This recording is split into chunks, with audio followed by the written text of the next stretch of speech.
갈등이라는 것이 각자 가지고 있는 개념이 있지만은 조금 더 효과적으로 학자들이 갈등에 대해서 어떻게 갈등을 정의내리는지를 한번 찾아봅시다. 찾아본다면은 모든 사람은 예외 없이 자기 안에 살아가면서 살아가는 동기들이 있어요. 우리가 여러분들이 지금 이 강의에 들어오신 것도 들어오신 나름의 동기가 있죠. 나름의 어떤 뭐라 그럴까요? 목적이 있고 어떤 기대가 있고 이걸 통해서 원하는 게 있을 거란 말이에요. 그래서 사람 안에는 누구나가 어떤 행동을 하거나 어떤 선택을 하거나 어떤 것을 또 포기하거나 모든 것에서 그 마음 밑바탕에 들어가 보면은 기대, 원의, 열망 또는 이상, 꿈, 목적 이런 것들을 가지고 있어요. 자, 이것이 현실에서 살아가면서 내가 가지고 있는 이런 기대나 꿈이나 이상들이 현실에서 딱 채워지면 어떨 것 같아요? 갈등이 생길까요? 안 생길까요? 안 생겨요. 갈등이 없는 세상이 되는 거죠. 현실과 내 이상과 꿈이 딱 맞아 들어가면. 나는 60평짜리 아파트에 사는 게 꿈이고 이상인데 60평짜리 살면은 갈등이 생길까요? 안 생길까요? 갈등이 없어요. 그런데 나는 꿈이 30평짜리인데 지금 살고 있는 아파트 현실은 20평짜리다 그러면은 현실과 내가 가지고 있는 꿈과 이상이나 기대나 바람 사이에 뭐가 생겨요? 거리가 생기죠. 그죠? 이 차이가 생깁니다. 이 차이를 우리는 그냥 갭 또는 거리라고 표현을 하는데 이 거리가 결국은 다르게 표현하면 뭐다? 갈등이라는 거예요. 그럼 갈등을 어떻게 해결하면 좋을까요? 간단해요. 현실을 바꿔서 내 이상이나 내 열망에 맞게 바꿔내든지 아니면은 내 열망이나 기대나 원의를 현실에 맞추든지 여러분들은 어떤 쪽으로 주로 많이 선택해요? 아마 각자가 다를 거예요. 예. 하다가 한데 하면은 포기하죠. 그죠? 기대를 접어라 또는 기대를 낮추어라. 예. 이 표현도 뭐죠? 내적인 갈등을 줄일 수 있는 또 하나의 방법이기도 해요. 그래서 나중에도 말씀드리겠지만은 우리가 가지고 있는 이상이나 희망이나 또는 열망이나 어떤 기대들이 비현실적인 것도 있을 수 있어요. 비현실적이라는 것은 현실에서는 내가 채울 수 없는 거. 날씨가 제가 가끔씩 그런 생각을 해요. 밤에만 비가 오고 낮에는 비가 안 왔으면 좋겠네. 이런 게 있거든요. 이게 현실적인 기대일까요? 비현실적인 기대일까요? 이 비현실적인 기대예요. 제가 이런 얘기를 하면은 밤에 일하는 분들은 낮에만 오면 좋겠는데 또 이렇게 생각하겠죠. 그죠? 그런 사람과 제가 만나면 이제 갈등이 생길 거예요. 또. 그래서 우리가 갈등을 완전히 줄일 수도 있겠지만 완전히 못 줄인다면은 현실과 기대의 그 거리를 좀 줄일 수는 있을 거예요. 그거를 우리는 갈등을 완화한다. 이렇게 이제 말을 하는데 그건 나중에 조금 더 한번 설명을 드려볼게요. 자, 이 현실이 우리가 일상에서 보면은 내 기대나 열망을 충족시켜주지 않는 다양한 현실들이 있는데 그 현실들이 구체적으로 우리가 생각할 때 외적인 현실과 내적인 현실이 있어요. 내 안에 있는 현실도 내 기대나 꿈에 그 기대를 채워주지 못하는 거리가 있는 현실들이 있고 내 안에도 내 밖에도 그런 현실들이 있어요. 그런 현실들을 간략하게 한번 볼까요? 자, 뭐냐면요. 여기에는 그냥 외적인 현실과 내적인 현실을 제가 다 이렇게 구분을 하지 않고 모아서 이렇게 설명을 드렸는데 왜냐하면은 때로는 이게 외적인 것과 내적인 것이 뒤섞여 있기 때문에 중요한 건 이걸 꼭 구분하는 게 중요한 게 아니에요. 그냥 한번 짚어봅시다. 자, 외적으로 이제 불편한 어떤 일들이나 환경들이 있죠. 그죠? 예, 또 외적으로 주어지는 어떤 고통들이 있습니다. 뭐 우박들이 쏟아져 가지고 얼마 전에 그랬죠. 쏟아져 가지고 농작물이 어떤 인삼밭이나 어떤 이런 것들은요, 보니까 양식장이나 이런 것들은 어떤, 어패류나 이런 거는요, 몇 년을 키워야 되는데, 그것이 그냥 이번에 우박으로 한 번에 다 그냥, 잃어버리게 되거나 소실되게 되니까 몇 년은 그냥 허탕치게 된 거예요. 그런 거.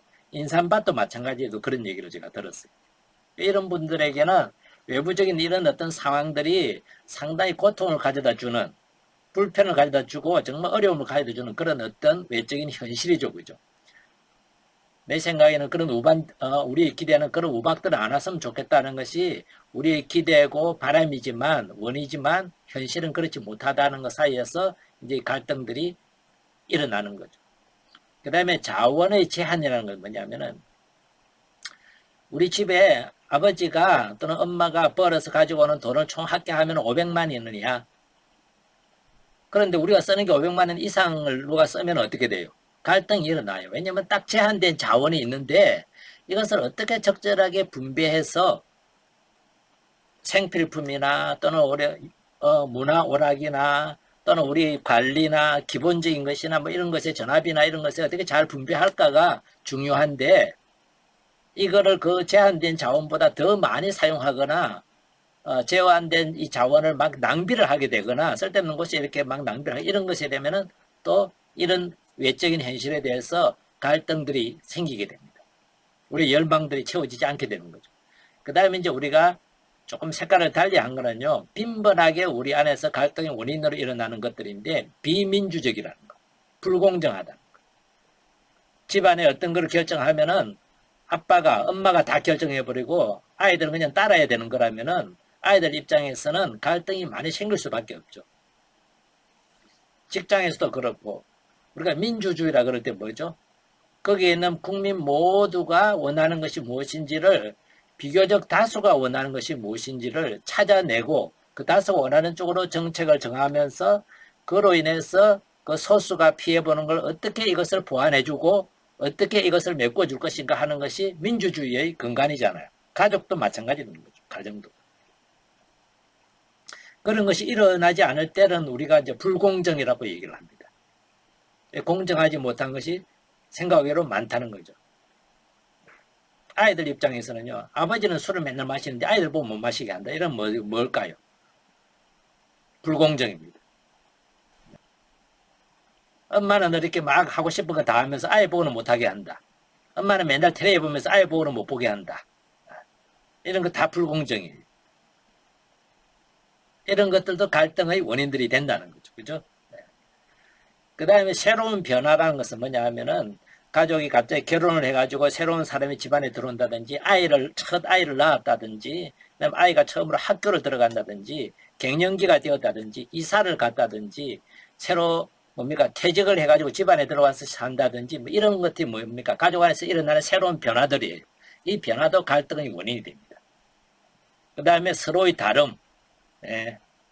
이거는 참 끝없이 계속되는, 반복될 수 있는 갈등의 원인이기도 해요. 서로 다 다르잖아요. 생각이 다르고, 보는 관점이 다르고, 원하는 게 다르고, 기대하는 게 다르고, 그 기대를 채우기 위해서 사용하고자 하는 방법이 서로 다 다르고, 가치관이 다르고, 싫어하는 게 다르고, 잘 때 누구는 창문 열어놓고 자고 싶고, 누구는 닫고 자고 싶고, 이불 덮고 싶고, 어떤 사람은 안 덮고 싶고, 화장실 뱅지는 나는 늘 올려놓고 싶고, 나는 늘 내려놓고 싶고. 이 다름은요, 찾아보자면 끝이 없어요. 그래서 이 다름이 갈등의 원인이 종종 되기도 합니다. 그 다음에 대화 부족과 한계. 많은 학자들이 갈등의 이 원인들은, 우리가 살아가는 모든 것이 갈등의 원인이 될 수 있는데, 그 원인이 되고 안 되고가 문제가 아니라, 모든 것이 다 될 수도 있고 안 될 수도 있는데, 그것을 가늠해 주는 게 뭐냐면 대화라는 거예요. 소통이라는 겁니다. 소통이 되면은 갈등의 원인도 갈등이 안 될 수 있고, 소통이 안 되면은 아무 갈등의 원인이 될 수 없는 것도 갈등의 원인이 된다는 거예요. 그래서 갈등의 원인들이나 현실들이 문제가 아니라 얼마나 소통하고 사느냐의 문제라는 거죠. 그런데 오늘 현대 사회는요, 소통할 수 있는 시간이 상당히 부족해요.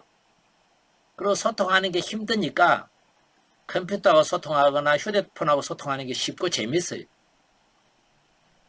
그리고 문자로 소통하는 게 또 낫고, 그러다 보니까 진짜 마음과 마음이 만나고 인격과 인격이 만나고 사람과 사람이 나와 너가 만나는 소통은 점점 힘들어지고 점점 소통할 수 있는 능력도 잃어버리는 것 같아요.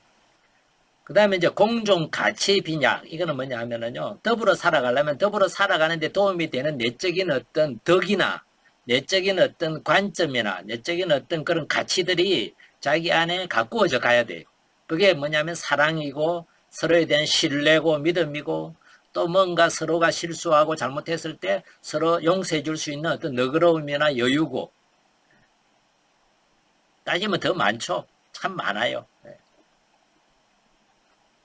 이런 것들이 점차 빈약해져 가요. 그 다음에 이제 쭉 아래로 내려올수록 개인 내적인 현실이 되는데 아까 잠시 말씀을 드렸지만 기대나 목표의 비현실성, 기대나 목표가 현실적으로 하나씩 내가 달성 가능하도록 이렇게 설정해 가는 사람이 있는가 하면은 아예 높은 목표를 세워놓고 자기 스스로 실패를 경험하게끔 하는 그런 사람들도 있단 말이에요. 자, 갈등에서 크게 가족 갈등 안에서 영향을 크게 주는 거 하나가 부정적인 자아상이에요. 부정적인 자아상이라는 것은 자기 자신에 대해서 뭐랄까 스스로 존중감, 스스로에 대해서 유능하다. 나는 이런 능력은 있다. 모든 것을 다 잘할 수는 없어. 내가 잘하는 게 있고 나의 강점이 있고 내가 경험한 것들이 있고 나한테 이런 자원들이 있다고 스스로에 대해서 만족감을 갖는 사람을 일컬어서 긍정적인 자아상 또는 자존감을 가지고 있다고 말한다면은 부정적인 자아상이나 자존감이 낮다.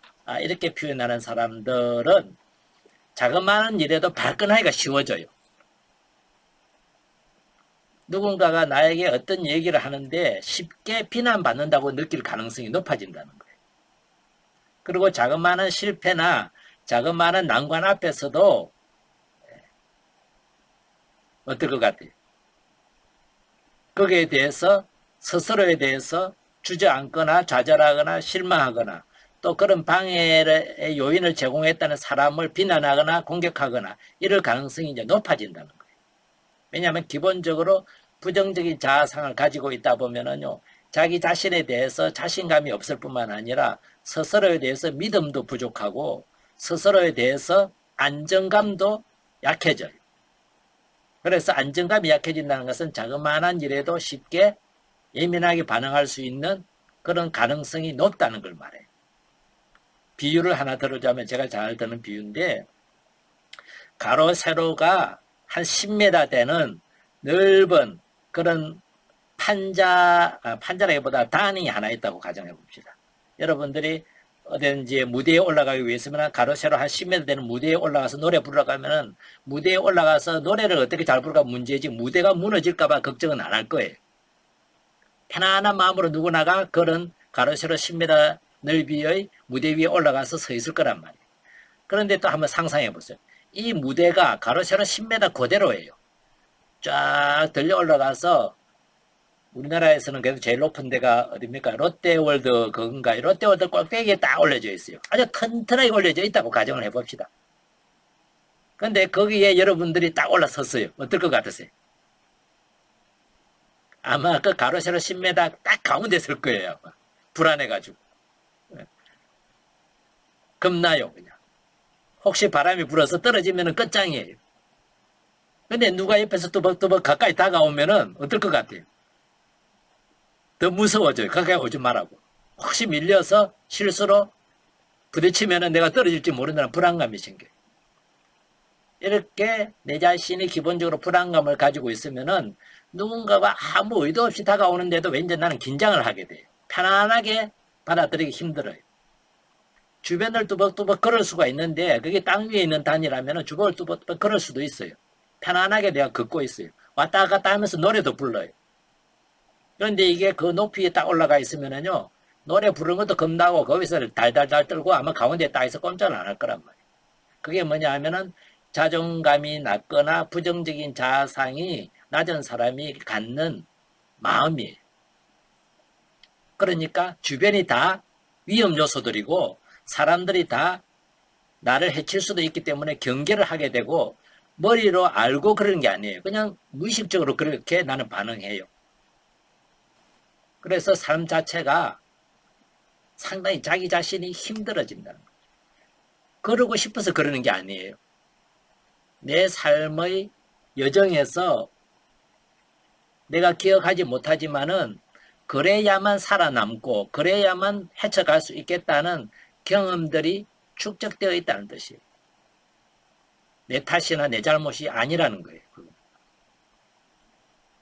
그런데 아는 거는 중요해요. 아, 내가 내 안에서 이런 안정성이 좀 약하구나. 그래서 나를 탓하거나 문제 삼을 필요는 없어요. 그런 사람들이 다른 사람들의 그런 것에 대해서 아주 예민하게 관찰을 잘해서 그런 사람들에게 도움이 돼주고 동반해주고 함께하고 그것에 대해서 공감할 수 있는 능력은 뛰어나요. 그리고 그로 인해서 힘들어하는 사람들을 충분히 뭐라 그럴까요? 위로해 줄 수 있는 능력을 가지고 있다는 거죠. 자, 이런 어떤 자아상을 갖게 되는 원인이 될 수도 있겠지만은 우리 안에 또 세대나 가족의 트라우마라는 게 있어요. 이거는 우리 세대 때 겪었을 수도 있고 우리 윗세대가 겪었을 수도 있어요. 예를 든다면은 세월호를 한번 떠올려 봅시다. 세월호에서 자녀를 잃은 부모들이 그 자녀들의 억울한 죽음에 대해서 조금이라도 자녀들의 그 한을 풀어주기 위해서 끊임없이 그 원인을 찾으려고 애를 쓰고 있습니다. 아직도 그 원인을 찾아내지 못하고 왜 구조할 수 있는 시간을 그냥 허비를 했느냐? 왜 그 시간에 그냥 가만히 손 놓고 있었느냐? 아, 애를 쓰다가 못 구했으면은 이해가 돼. 그래서 오히려 덜 억울한데, 그래서 이걸 가지고 계속 떠들고 있는, 계속해서 주장하고 있는, 계속해서 말하고 있는데, 그렇게 떠난 아이의 그 한을 풀어주기 위해서 부모가 뛰어들어 있을 때, 그 떠난 아이의 동생이나 그 어린 아이들이 있다고 한번 가정해 봅시다. 이 아이들은 부모가 어떻게 보일까요?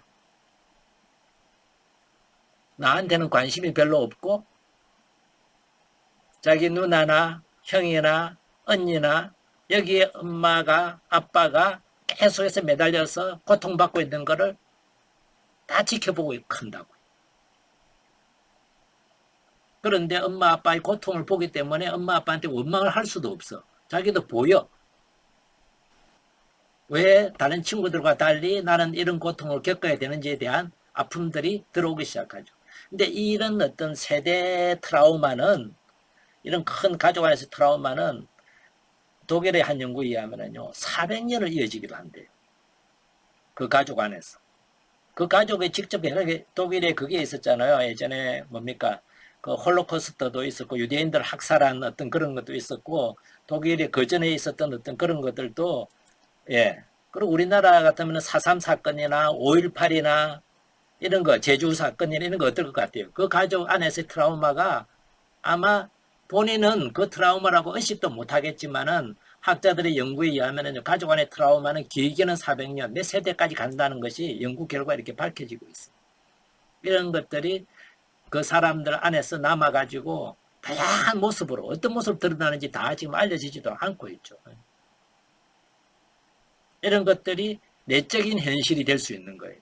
내가 의도적으로 어떻게 할 수도 없는, 근데 내 기대나 바람이나 내 이성은 이렇게 사는 것이 내 모습으로서 적절한데 내 안에 있는 현실은 그런 것과 다르다 보면은 내 내적인 갈등이 훨씬 더 커지게 되겠죠. 그죠? 예. 이런 많은 것들이 결국은 우리 자신을 내적인 개인적인 갈등이나 이것이 또 관계 가족 안에서의 갈등으로 이어질 수 있는 가능성들이 상당히 높은 거리를 유발하는 그런 현실들이라는 거죠. 그래서 우리가 갈등은 우리 삶에서 우리 가정생활에서 만약에 갈등이 없는 그런 어떤 집안이라면은 옛날에는요 참 좋겠다 이랬는데요 요즘 전문가들은요 그래? 그러면서 좀 물음표를 붙여요. 갈등이 없다고? 두 가지로 보는 거죠. 아주 완벽한 가정, 이 세상에는 없는 천사들만의 모임, 제 생각에 천사들도 모이면 서로 좋은 일 하려고 싸우고 올 것 같은데 갈등이 생길 것 같기도 한데 네. 그러거나 아니면은 갈등이 잠재되어 있는 잠복되어 있는 가정으로 전문가들은 본다는 거예요. 완벽한 가정이 없으니까 결국은 뭘 가능성이 높다? 갈등이 잠복되어 있고 내재되어서 점점 그 폭발력이 축적되어 가고 있다고 보기 때문에 갈등이 없다 그러면 고래 그렇게 생각을 한다는 거죠. 여러분들이 가정은 갈등이 없나요? 있나요? 이제 있음을 자랑스럽게 생각하셔야 돼요. 우리 집에도 갈등이 있다. 가정다운 가정이구나. 그래서 갈등이 있다는 것에 대해서 너무 문제 삼거나 이거를 갖다가 뭐라 그럴까요? 정말 부끄럽게 여길 필요 없고 중요한 거는 갈등은 모든 가정이라면 혼자 사는 가구에도 갈등은 있다. 문제는 어떻게 풀어갈 것인가. 이게 문제다. 어떻게 대처할 것인가가 중요한 것이지 있고 없고는 자연스러운 거다. 되겠죠, 그죠? 네, 한 10분 쉬셨다가 30분에 다시 뵙죠.